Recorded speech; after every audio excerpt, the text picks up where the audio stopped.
I'm Lydia Marsh, 29, and tomorrow I'm supposed to walk down the aisle and start the rest of my life. But tonight, I'm standing at the front of St. Aidan's Church, pretending everything is fine while a storm brews just beneath my skin. It started with a whisper. One of those careless comments people make when they think you're out of earshot. I mean, Michael's a saint for marrying her, Richard said with a half laugh to one of the ushers. Must be pity, right? I froze. The organist's soft, warm-up notes faded, and the warm glow from the stained glass windows suddenly felt like a spotlight. My stepfather wasn't even trying to whisper, just said it out loud, like he was stating the weather. And the usher? He just chuckled, not even awkwardly, like it made perfect sense. I didn't turn around. I didn't call him out. I just adjusted the hem of my dress and smiled like I was okay. Like my chest hadn't just caved in. Michael stood a few feet away, scanning the rows of pews, probably imagining them filled with smiling guests and candlelight. He looked so calm, so sure. And I didn't want to take that from him. Not yet. "You all right?" he asked softly, catching my eye. He always notices. "Just thinking," I replied, forcing the edges of my mouth up. "Long day?" He nodded, brushing his fingers gently against mine, a small anchor in the storm. I squeezed back, grounding myself. Rehearsals were supposed to be fun. A warm-up. But now my heart felt like a wine glass someone had cracked just enough to make it dangerous. Richard had gone quiet again, chatting with my mother like he hadn't just punctured the most vulnerable part of me. That's always been his talent. Throwing stones and then looking surprised when you bleed. The pastor was saying something about timing and walking paces, but my ears were buzzing. My whole body buzzed. I watched the bridesmaids and groomsmen pair off, laughing nervously as they figured out who would walk with whom. I smiled and nodded at them, all while holding back the old familiar sting behind my eyes.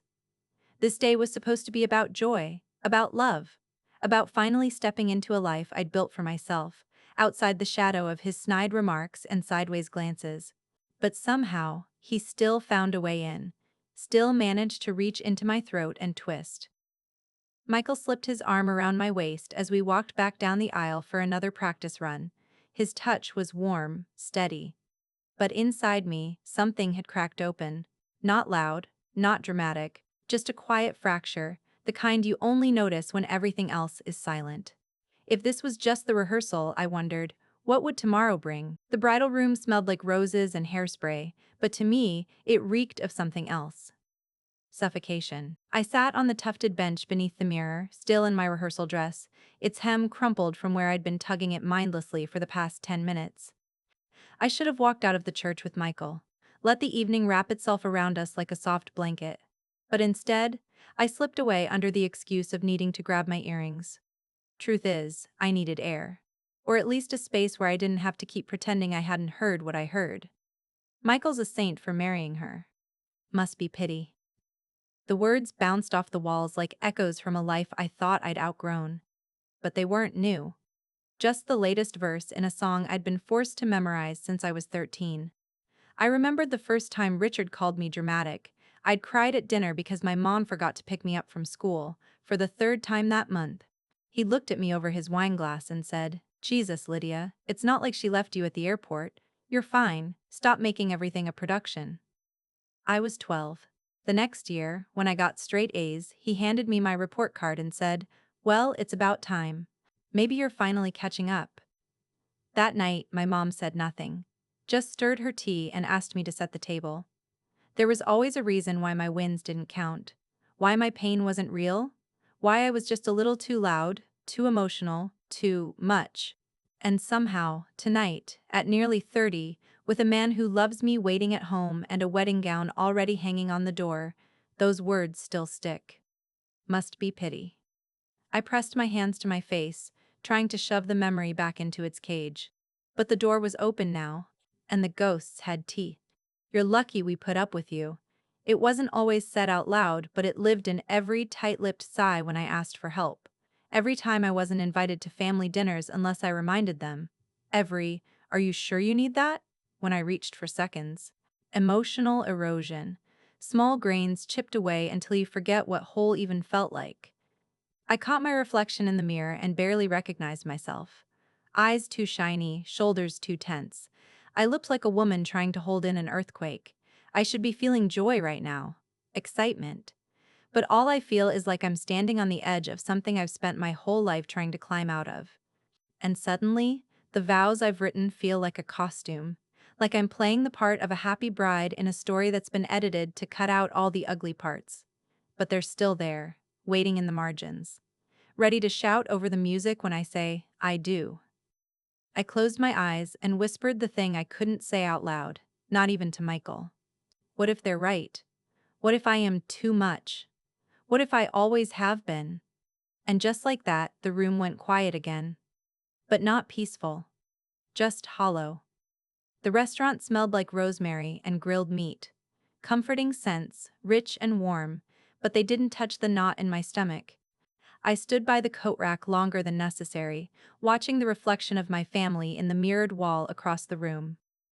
Laughing, clinking glasses, cozy in the glow of candlelight and familiarity. I was part of the scene, technically, but I've never felt more like background noise. Michael's hand found the small of my back. You ready? Not even close. But I nodded. We joined the group at the long wooden table. My mother was mid-conversation with a cousin I hadn't seen in years, eyes lit with the kind of charm she never directed at me. Richard sat at the head like a king surveying his court, swirling his wine and basking in the warmth of his own authority. Dinner passed in polite bites and surface-level chatter. I played the part well, smiled at appropriate moments, laughed when Michael said something genuinely funny. But every time I caught Richard's gaze, it was like a silent reminder. I don't belong here, and we both know it. Dessert came, and so did the toast. Richard stood with a clink of his fork against glass. Well, he began, his voice too smooth, I suppose I should say a few words. My stomach dropped. Michael shifted in his seat beside me, but his hand never left mine. That was the only thing that kept me upright. Richard raised his glass. To Lydia, he said, loud and proud like a man who thinks he's generous, who finally found someone who could handle her. A few nervous chuckles, a few winces disguised as smiles. And to Michael, Richard continued, completely unbothered, a patient man if I've ever met one. More laughter now. More people going along with it. My mother let out a soft, practiced laugh, the kind she uses at charity luncheons when someone says something off-color but rich. I didn't move, didn't blink. I stared at the flickering candle in front of me, willing myself not to show anything, not to let the heat crawling up my neck betray me. No one said anything. Not my mother, not the cousins, not the friends who had hugged me earlier and complimented my dress, not even Michael, though I felt his hand grip tighter. And that was the part that hurt more than anything Richard could say. The silence. The complicity. The way no one stood up and said, "That's enough." I raised my glass and sipped the champagne I didn't even like. My face didn't crack. Not yet. But something inside me shifted. Like a tiny plate tectonic beneath a vast ocean, starting to pull away from everything I used to cling to. If they couldn't love me without shrinking me first, then maybe they didn't love me at all. And maybe I didn't have to keep shrinking. I couldn't sleep, not even with Michael's steady breath beside me, soft and slow in the dark. I lay there staring at the ceiling, eyes dry, heart raw. The room was still, but inside me it was anything but. Every time I closed my eyes, Richard's voice replayed. To Lydia, who finally found someone who could handle her. Like I was a fire hazard. Like I was a storm someone was stupid enough to love. And everyone laughed. That's the part I couldn't shake. The way the room had folded into his cruelty like it was a clever joke. Like I hadn't spent half my life trying to prove I was worthy of being at that table. I rolled over and stared at the wall, the shadows of the blinds cutting harsh lines across the paint. My mind didn't stay in the restaurant. It traveled backward like it always does when things hurt too much. I was 7, crying on my birthday because my mom forgot the cupcakes for school. Richard had picked me up that day, and when I sniffled in the back seat, he glanced in the mirror and said, "No one likes a girl who makes everything about her." I was 11, speaking up at dinner about something I'd learned in science class. He'd looked at me with that same smirk and said, "Where'd you get that, Lydia? One of your little storybooks?" I was 16 and had just finished writing my first short story. I printed it out and left it on the kitchen counter, hoping someone Anyone would read it. The next morning, Richard had slid it back across the table. "It's cute," he said. "You'll grow out of this phase." Every time I tried to be something, he tried to shrink it. Every time I spoke, he made me doubt if I should have. And when I started dating Michael, kind, steady, real, Richard didn't criticize. That would have been too obvious. Instead, he made jokes. Quiet ones. Slippery ones. "You sure about her?" he'd asked Michael the first time we visited home together. "She's a lot of personality in one package." Even now, even on the cusp of one of the happiest moments of my life, he found a way to plant the same old seed: "You're too much. You're hard to love." It's a miracle anyone bothers. I pulled the covers over my head like I used to as a kid. Back then, I thought if I was quiet enough, invisible enough, maybe he'd forget I was there. But he never did. And now I know. He never will. He'll keep saying the quiet cruelty. My mother will keep pretending she didn't hear it. And I'll keep carrying the damage like it's a personality trait instead of a wound. Unless I do something different. Unless I stop pretending I don't hear it too. Janelle showed up the next morning with 2 iced coffees and 0 judgment. Which is why she's my best friend. She didn't ask if I was okay. She just handed me the coffee, flopped onto the bar stool in my kitchen, and said, "Okay, spill." I didn't even pretend not to know what she meant. I leaned against the counter, arms crossed, eyes burning from another night without real sleep. "He did it again," I said. "At the rehearsal dinner."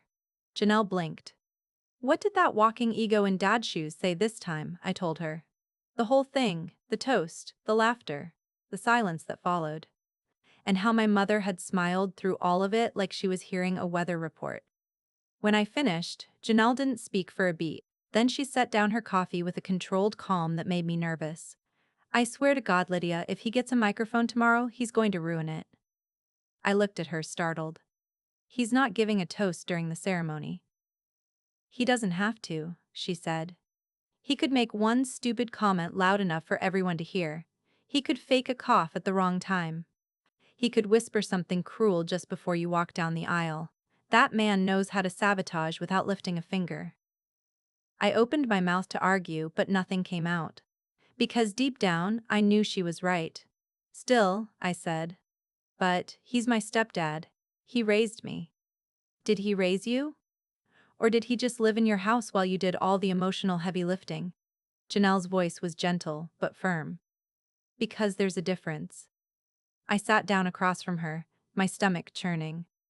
"It's a wedding, Janelle. You don't not invite your parents. That's just—" "Toxic guilt," she interrupted. "That's what that is. You're scared people will think you're dramatic or selfish if you set a boundary. But guess what? They already think that. Because that's what he's been selling for years." I flinched. She noticed. "I'm not trying to be mean," she said, her voice softening. "I'm trying to protect you. Because I've seen what happens every time you give him the benefit of the doubt. You get smaller. And I love you too much to watch that happen on your wedding day." I stared at my coffee, the condensation dripping down the side like it had something to say. "I just want it to go right," I whispered. "Then don't let him near a microphone," she said. "Better yet, don't let him near the ceremony at all." That part made my stomach twist. The guilt of it. The imagined disappointment in my mother's eyes. The whispers from family members who didn't know the full story. But still, the seed had been planted. What if Janelle was right? What if letting him be part of the biggest day of my life meant handing him the knife again and hoping this time he wouldn't cut? The cursor blinked at me like it knew I was lying. I sat at my desk, fingers resting on the keys, surrounded by candles and quiet music, and everything Pinterest said would make writing vows a magical experience. And yet, all I felt was numb. I had written them twice already, deleted both. This third attempt, the one still glowing on my laptop screen, was technically correct. I'd borrowed phrases from wedding blogs and Google Docs full of romantic buzzwords. Promises of loyalty, devotion, partnership. Mentions of laughter and adventure, of holding hands through hard times. It sounded like something someone else might say on a wedding day. Someone happier. Someone more certain. But none of it sounded like me. I read it out loud, slowly. Michael, from the moment we met, you've been my calm in the chaos. I stopped. Because it wasn't a lie. But it wasn't the truth either. Not the full truth. Yes, Michael had steadied me, loved me in ways that felt gentle and real. But there was another layer. A darker one I hadn't dared touch in words yet. I wasn't just promising to love him. I was promising to do it while carrying all the broken pieces that other people left in me. And that wasn't fair. Not to him. And not to me. I leaned back in the chair and stared at the ceiling. What was I even doing? Why did writing something that should feel joyful suddenly feel like surgery? The truth buzzed quietly in the corner of my mind. Because I'm not writing vows. I'm writing armor. A speech that makes me sound polished and palatable. A version of myself that Richard wouldn't roll his eyes at. A script that says, look, I'm not too much. I'm not dramatic. I'm good. I'm normal. I deserve this. But deep down, I don't believe it. And that's the problem. These vows weren't mine. They were a costume stitched together from years of trying to be enough. I closed the laptop without saving. I sat there, hands empty now, heart full of words I couldn't speak. Not yet. I needed vows that weren't for show. That weren't about convincing people I belonged in this love. I needed vows that told the truth. But I didn't know how to write those. Not yet. The living room was dark, save for the dim glow of the street lamp sneaking through the blinds. Michael had fallen asleep on the couch watching some documentary about volcanoes, his version of comfort food. I sat at the opposite end, knees hugged to my chest, staring at the blank TV screen. It was 2001 a.m. This was supposed to be the happy kind of nervous, right? That flutter in the stomach, giggle in the middle of sentence kind of feeling brides get. But all I felt was stillness. Like my body had gone quiet to let my thoughts be loud. What if this wasn't nerves? What if this was something deeper? Michael stirred. You okay? His voice was thick with sleep, but soft, always soft. I hesitated. Yeah, just can't sleep. He sat up, rubbing his face, then looked at me. Really looked. You've been somewhere else lately, he said. Not just tonight. I didn't answer. Because he wasn't wrong. I need to ask, he said carefully. And I need you to be honest. Are you still sure? The question sat heavy between us. Was I still sure? Of course I was. Michael was good. He was kind and patient and loved me without asking me to shrink. He never raised his voice, never looked at me like I was too loud, too sensitive, too needy. He saw me. Really saw me. And he stayed. But there was a small voice inside me, one that had lived there long before him, whispering, Are you doing this because you're ready, or because you think you're supposed to be? I looked at him, heart pounding. Yes, I said, and even I wasn't sure if I meant it. He nodded slowly, watching my face like he didn't entirely believe it either. But he didn't press. That was the thing about Michael. He never pushed. And that was the problem too. He gave me space, but the space was filled with echoes of voices I hadn't quieted. Richard, my mother. All the years of being told I was too much to love unless I made myself small enough to fit. I didn't know if I was saying yes for me, or for the version of me that I'd spent decades constructing to survive. Michael reached over and took my hand, lacing his fingers through mine. I just want you to be happy, he said. That's all I've ever wanted. I know, I whispered. And I meant it. But happiness wasn't the same as silence. And love wasn't the same as safety. And maybe, just maybe, the hardest part wasn't choosing Michael. It was choosing myself first. The house was quiet, too quiet. The kind of silence that presses in from all sides and makes you feel like a guest in your own memories. I stayed in my childhood room the night before the wedding, not because I wanted to, but because my mother insisted. Tradition, she said, as if tradition ever protected me from anything. The room hadn't changed much. Same floral wallpaper. Same white bookshelf with its tilted rows of forgotten paperbacks. Same twin bed with the squeaky headboard. It felt like walking into a paused version of my past. I sat on the floor beside my old dresser, reaching for a dusty plastic storage bin wedged between old sweaters and a crooked lava lamp. I didn't even know what I was looking for. Maybe just something to remind me I was real. Inside the bin, under a stack of faded birthday cards and broken pens, I found it. My old journal. Blue cover, spiral bound, with a worn sticker that said Privet in glitter gel pen. I hesitated before opening it. Then I flipped to the middle and read the first page my eyes landed on. March 17th. I'm tired of apologizing for existing. Today I cried in class because someone bumped my shoulder and I thought it was on purpose. The teacher told me I was being dramatic. I wasn't. I just didn't want to be invisible again. I didn't even remember writing it. But I remembered the feeling. That bruised, breathless ache of not being believed, of being told again and again that my pain was an overreaction. Page after page was full of the same quiet desperation. Mom said Richard didn't mean it. Richard said I need to toughen up. I just want to feel okay without pretending to be someone else. I pressed my hand to the paper, like I could reach back through time and hold the girl who wrote those words. She was so young, so lonely, so brave in ways no one ever noticed. I closed the journal gently, then held it to my chest like it was a lifeline. Because maybe it was. Maybe this wasn't just about getting married. Maybe this was about finally showing up for the girl who spent most of her life waiting for someone to pick her first. I wasn't going to walk down the aisle tomorrow with that old script still running through me. Not with vows that sounded like armor. Not with silence pretending to be peace. Tomorrow, I would stand in front of everyone. And I would protect her. Because I owed her that. Because I am her. The paper felt too smooth in my hands.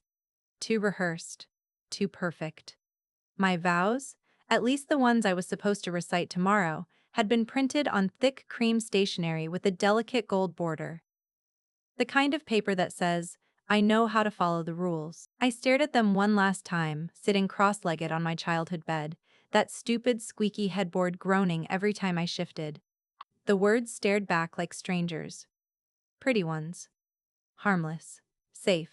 And not one of them told the truth. I held my breath and in a single motion ripped them down the middle. The sound echoed through the tiny room like a match being struck. There. It was done. I didn't know exactly what the new ones would say. Only that they wouldn't be for appearances. Not this time. Not for my mother. Not for Richard. Not for the crowd who would sit in polished pews waiting to see a smiling bride say all the right things. I wasn't going to perform. I was going to tell the truth. I pulled out a fresh sheet of notebook paper from the back of the journal I'd found earlier. The pages were thinner, less formal, but it felt right. Like I wasn't just rewriting vows, I was starting over. At the top, I scribbled, for Michael, for me, for her. The pen hovered over the page for a moment before it moved. I promise to love you. But not just with the easy parts. With the broken ones, too. Especially the ones I used to hide. I promise to never confuse silence with peace again, and to never shrink so someone else can feel big. I won't apologize for the space I take up, the voice I carry, or the girl I used to be who thought she needed permission to exist. You don't just love me, you see me. And that changes everything. I stopped writing. The tears didn't fall in a cinematic swell. They just came quietly, in little streams, as if my body had been holding its breath for decades and finally exhaled. This was what my vows needed to be. Not a checklist, not a script. A declaration. To Michael, yes, but to myself most of all. That I'm done performing, done apologizing. That I'm walking into this marriage not just to be loved, but to love myself loud enough to drown out every voice that ever tried to convince me I wasn't enough. The paper filled up quickly after that. And for the first time in days, maybe years, I slept. The bridal suite smelled like flowers and nerves. Roses, eucalyptus, and that heavy sweetness that only comes when everything's been arranged to look perfect, even when everything beneath it is trembling. I stood by the window, sipping lukewarm tea, my white satin robe tied in a loose knot at my waist. Hair done. Makeup soft and glowing. I looked the part. But I didn't feel like a bride. I felt like a woman about to do something she should have done years ago. My vows, now folded in my purse, sat heavier than they should. Not because of the weight of the words, but because of the truth in them. I hadn't shown them to anyone, not even Michael. He'd smiled at me this morning with that easy steadiness I loved, kissed my temple, and said, I can't wait to hear what you wrote. Neither could I. The door creaked behind me. I didn't have to turn around. Still in one piece? Richard's voice slithered through the room like always. Too casual, too loud, too sharp. I turned slowly, meeting him where he stood in the doorway, arms crossed, eyes sweeping over me like he was appraising a menu item he wasn't in the mood for. You look nice, he said. Let's just hope you don't melt down in the middle of it. There it was. Another dig. Another stone. Another jab hidden inside something that could be laughed off if I dared react. But this time, I didn't flinch. I met his gaze and held it. I didn't smile. I didn't look away. I didn't give him the satisfaction of pretending I didn't hear what he said. I just stared. And something in his expression flickered. Only for a second. A flash of discomfort. Like, maybe? Just maybe. He realized he wasn't in control here. I'll let the coordinator know you're ready, he muttered, turning to go. Richard, I said calmly. He paused, hand on the doorframe. Don't speak to me like that again. The words didn't shake. My voice didn't crack. I didn't raise it either, but the silence that followed was deafening. He looked at me for a beat longer, then left. The door clicked shut behind him, and I let out a slow breath I hadn't known I was holding. It was small, maybe, just a moment. But for the first time in a long time, I hadn't let him write the story of who I was.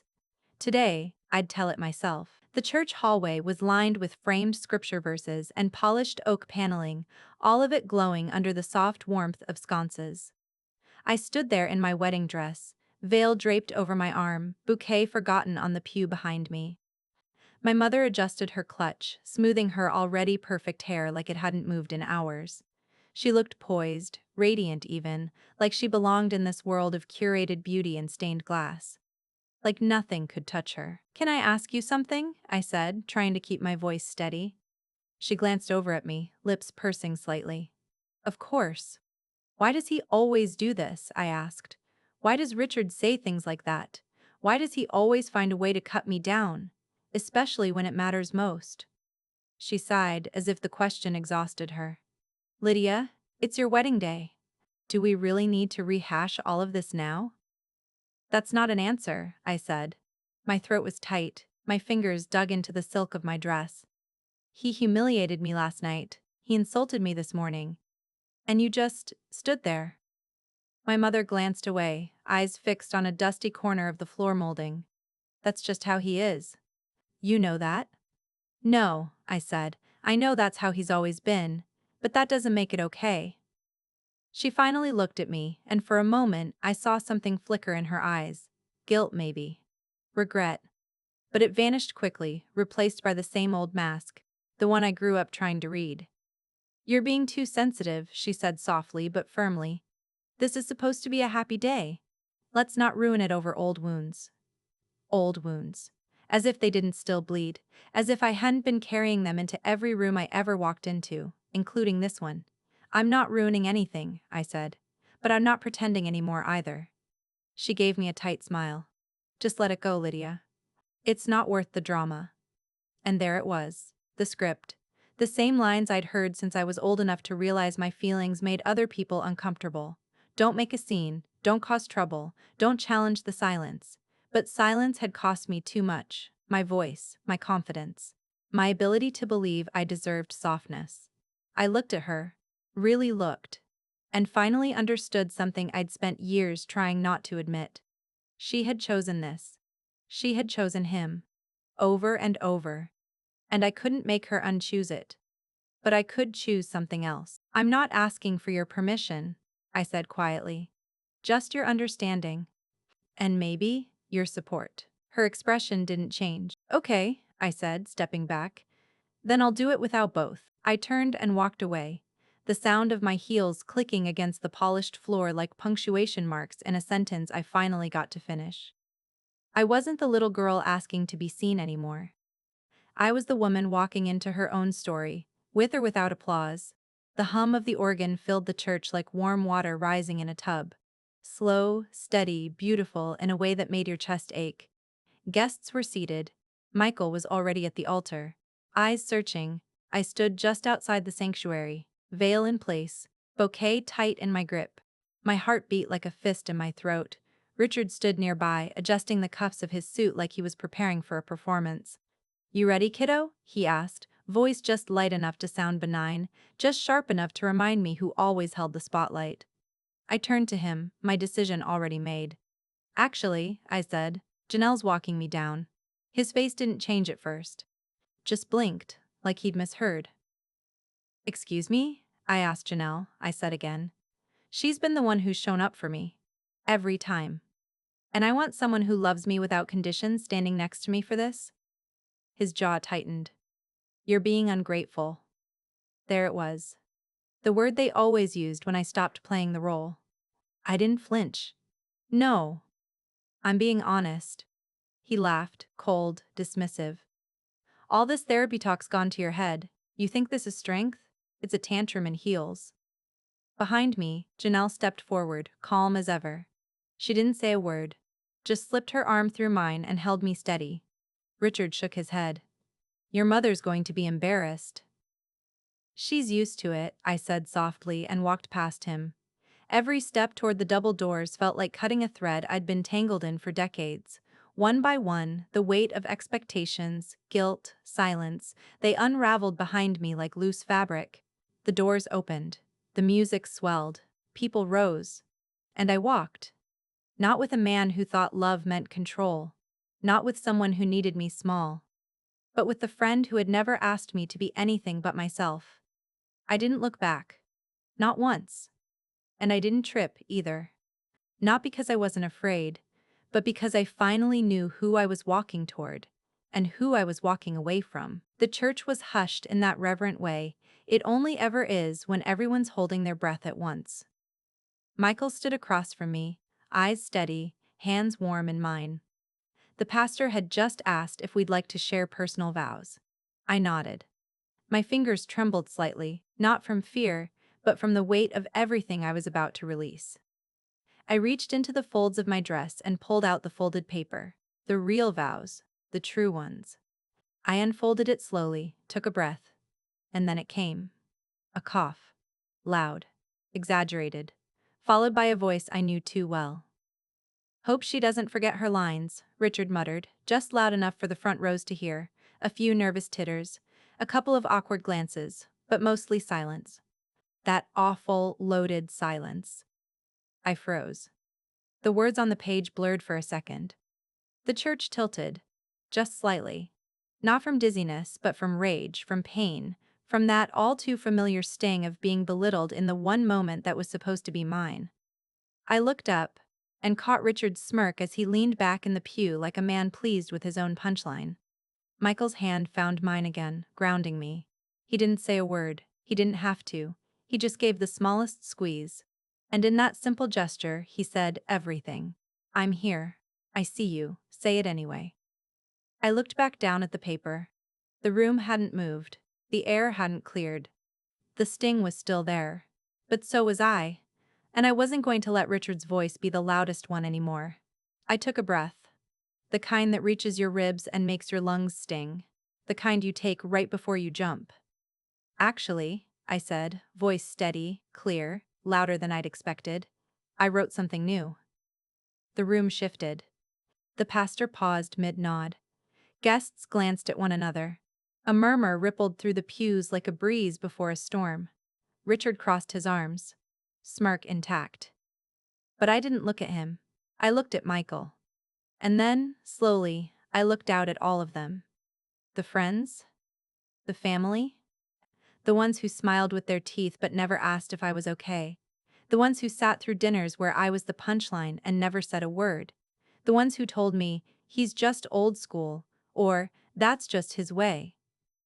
I looked at my mother, her eyes already narrowed in anticipation of embarrassment. And I began. I spent most of my life believing I was too much. A beat. I was told I was dramatic, over-emotional, that my voice was too loud, my feelings too big, my presence too inconvenient. And I believed them. You could feel the shift. The air thickening. People adjusting in their seats. I believed them because the people who said it were supposed to love me.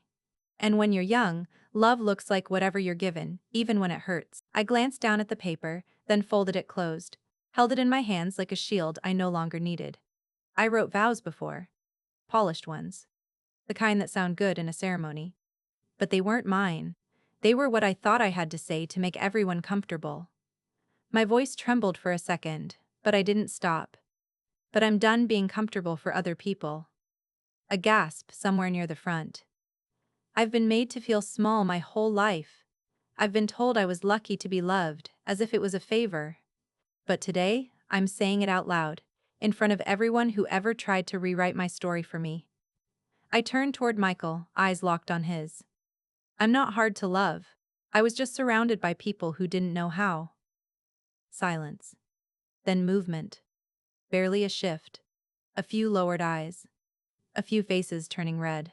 I took one final breath. And I refused to apologize for existing ever again. The last word echoed. Hung there. No music, no coughs, just truth. And for the first time in my life, it was mine. The silence after I finished felt like a held breath stretched across the pews. Not awkward, not stunned, sacred. Michael didn't look shocked. He didn't look thrown. He just looked at me like he always does. Like I'm something rare and whole. Like I'm enough. I turned fully to face him now. The words still coming, but softer this time, just for him. Michael, I said, my voice catching for a second, thank you. A single word. But it carried so much. Thank you for loving me before I knew how to love myself. For never asking me to be smaller. For showing up in every quiet moment. For never flinching when I did. His eyes were glassy now, the corners crinkled from holding back emotion. He didn't move.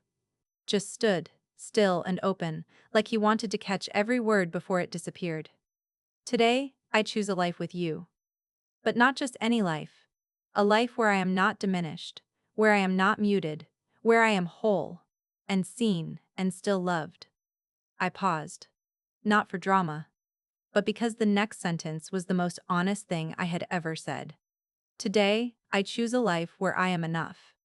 And I meant it. For the first time. Not as something I hoped to grow into. Not as something I whispered into my pillow at night, trying to believe. But as truth.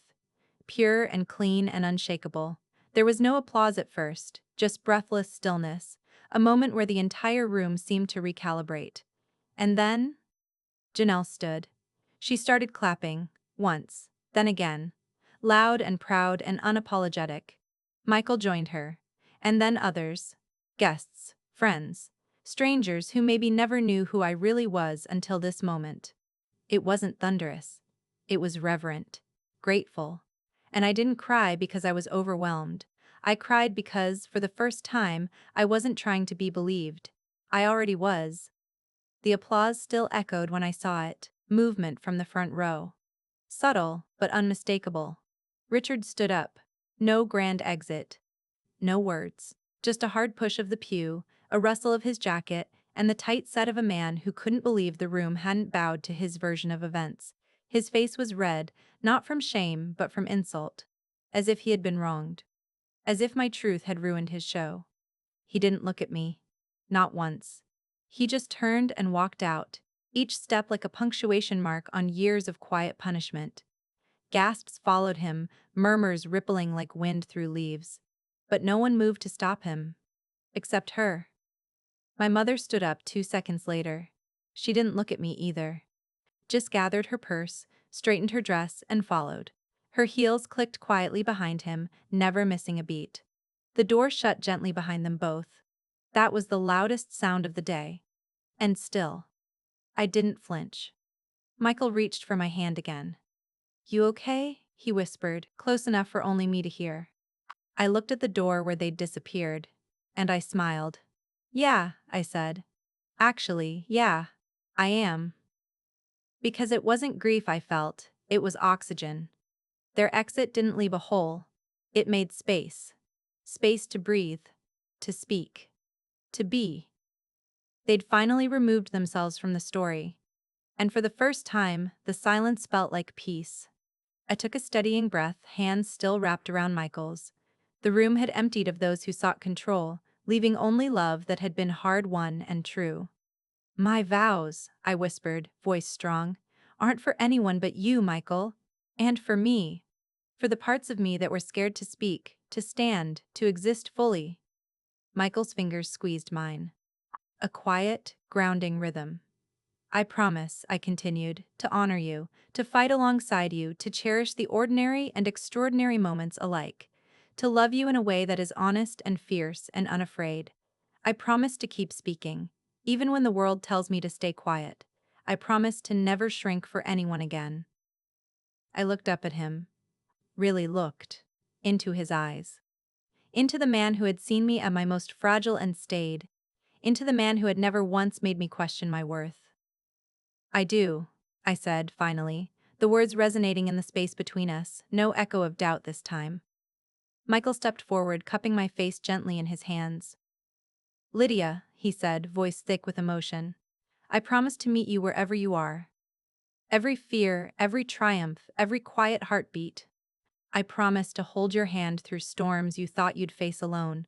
I promise to see you, really see you, every day for the rest of our lives." His words weren't rehearsed. They weren't borrowed from a script. They were his, perfectly, fiercely, entirely. I leaned into him, feeling the weight of years of silence and doubt fall away. And for the first time, I truly understood what it meant to be loved. Not for compliance, not for performance, not for what others thought I should be, but for me. Whole. Real. Enough. We both smiled through tears that had nothing to do with sorrow. They were relief, triumph, liberation. I finally felt it. The quiet, unshakable certainty that no matter what came next, I would not be invisible again. The lights dimmed in the reception hall, leaving a soft glow that felt warmer than any chandelier could ever make. The band started the first slow song, a gentle rhythm that threaded through the room and pulled Michael and me to the center of the dance floor. I rested my hands on his shoulders. He slid his arms around my waist, and for a moment, the world narrowed to just the two of us. The rest of the room blurred. Guests smiling, friends chatting, and the empty space where Richard and my mother had been. Their absence wasn't painful anymore. It was freeing. I let myself lean into Michael's chest, and I felt the steady beat of his heart beneath my ear. Not mine trying to predict what anyone wanted from me. Not anyone's judgment or quiet corrections. Just his heartbeat and mine, finally in rhythm. "I love you," he whispered, soft enough for only me to hear. "I love you too," I said, and the words had weight now. Not the careful, measured words I'd practiced for years to placate family, but heavy, grounded truth. As we swayed, I realized something startling. I could breathe fully for the first time in decades. My chest expanded without fear. My shoulders were light, and I smiled without restraint. All the rehearsed smiles, all the silences I had lived inside, evaporated. In their place was presence, awareness, freedom. Love that didn't demand anything of me but honesty. I glanced around. Guests clapped softly, some wiping tears. And I knew they weren't applauding the ceremony. They were witnessing the emergence of a woman who had finally refused to shrink. Michael leaned down, brushing a strand of hair from my face. "This is it," he murmured. "The beginning of everything." And it was. Not just the marriage, not just the celebration, but the first moment I danced free of the past, free of old voices, free to be entirely, unapologetically, me. I rested my head against his shoulder, closed my eyes, and let the music carry us forward, step by step, into a life defined not by their limitations, but by our own love and the limitless space we had chosen to create together. The night air was cool against my bare shoulders as Michael and I stepped out onto the balcony, the city lights stretching endlessly before us. The hum of laughter and music from the reception hall felt distant, like a memory I could carry without being trapped in it. Michael wrapped his arm around me, holding me close. "We did it," he said softly, voice low, almost reverent. I leaned into him, letting the warmth of his body ground me. "We did," I whispered. "And it wasn't just about the wedding. It was about everything that came before it, and what comes next." Janelle had joined us moments before, sipping sparkling water, beaming at both of us. "You were incredible," she said simply. Every word, every step, every choice. I smiled, a real one this time, unfiltered. I couldn't have done it without you, I admitted. You held my hand in more ways than one. She squeezed my shoulder, nodded once, and stepped back to give us space. And that's when it hit me. The magnitude of the night, the ceremony, the vows, the freedom I had claimed. It wasn't just Michael or me who mattered anymore. It was the version of myself I had finally stood up for. The one who refused to be silenced, who refused to shrink. Michael tilted my chin up gently. This is just the start, he said. Everything from here on, we do it our way. Together. And we define what that means. I exhaled, the sound leaving a hollow I hadn't realized was still there.